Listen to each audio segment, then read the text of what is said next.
ફાઉન્ડેશનના સભ્યોની માનવતા અને નડિયાદ ટાઉન પોલીસ સ્ટેશનની સક્રિય કામગીરીના પગલે એક પરિવારનો ખોવાયેલ સ્વજન મળી આવ્યો. મૂળ મુંબઈનો રહેવાસી અને હાલ મહેસાણા તાલુકાના ઊંઝા મુકામે મીરા દાતાર બાવાની દરગાહે દર્શનાર્થે આવેલ પરિવારનો એક મંદબુદ્ધિનો દીકરો નામે જમાલ ભૂલથી ઊંઝા મુકામે ટ્રેનમાં બેસીને નડિયાદ રેલવે સ્ટેશન આવી ગયેલો અને ત્યાં એક મોડી રાત્રે ચિસ્તિયા ફાઉન્ડેશનના સભ્યોને મળતા તેઓએ સોહેલભાઈ ચિસ્તિયાનો સંપર્ક કરેલ અને તેઓ દ્વારા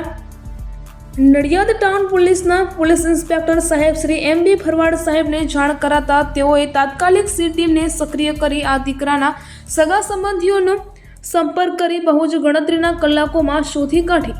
તેમને તેમનો દીકરો સોંપી દીધેલ, જેથી ચિસ્તિયા ફાઉન્ડેશનના સભ્યો અને નડિયાદ ટાઉન પોલીસ સ્ટેશનના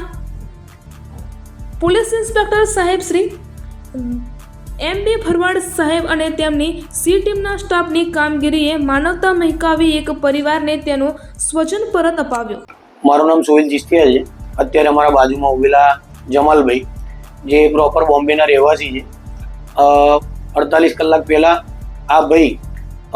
મીરા દાતાર જે મહેસાણા તાલુકાના ઊંઝા મુકામે મીરા દાતાર બાવાની દરગાહ આવેલી છે તે દર્શનાર્થે તેમની ફેમિલી સાથે આવેલા, પણ મન બુદ્ધિના કારણે ટ્રેનમાં ચડી ગયેલા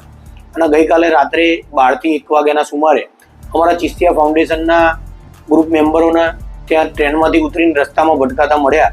તો ગ્રુપ મેમ્બરોએ તેમના મન બુદ્ધિના કારણે બધી પૂછપરછ કરી, પણ યોગ્ય પૂછપરછનો જવાબ ના મળતા તે લોકોએ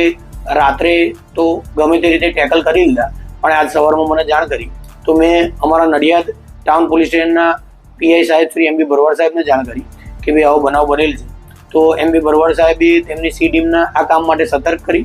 અને સી ટીમે આની અંદર આ ભાઈની પૂછપરછ કરી અને દરેક રીતની કાયદેસરની કાર્યવાહી કરી તેના પરિવારને શોધી આજે તેમનો પરિવાર આ માસી આ ભાઈના મધર છે ને એમના બેન બંનેને બોલાવ્યા અને એમનો બાળક એમને સી ટીમની મદદથી સોંપ્યો. તે બદલ અમે નડિયાદ ટાઉન પોલીસ સ્ટેશનનો સી ટીમનો અને નડિયાદ ટાઉન પોલીસ સ્ટેશનના PI MB ભરવાડ સાહેબનો આભાર માનીએ છીએ. અસ્તુ. જય હિન્દ, જય ભારત.